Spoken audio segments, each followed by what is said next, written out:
what is the biggest issue with the sharing economy? That's a difficult one. I think there's two actually, and they're very related. Is trust and transparency.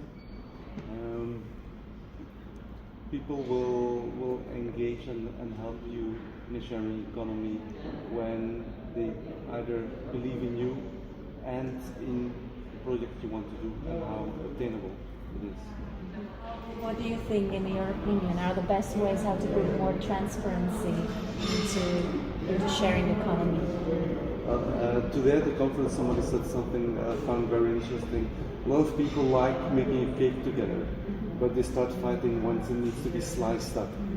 And so in the sharing economy, it's often the same way. People will be very vocal on supporting something, but when it comes down to it, it gets more difficult to collaborate in the end.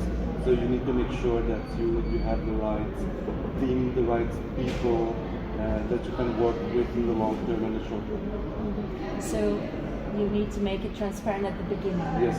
Before the cake gets sliced. Yeah, and there's in teaming and working together, there's four main stages. Now the forming, norming, storming, and performing. Now if during the honeymoon weeks everything is wonderful and you start working together, you have a great idea, but after a while you might realize that those ideas are not completely aligned, so you start with a bit of friction. Now, once you get to the storming, you can either go to the performing phase by saying, okay, we realize our differences, but let's move forward in a certain direction.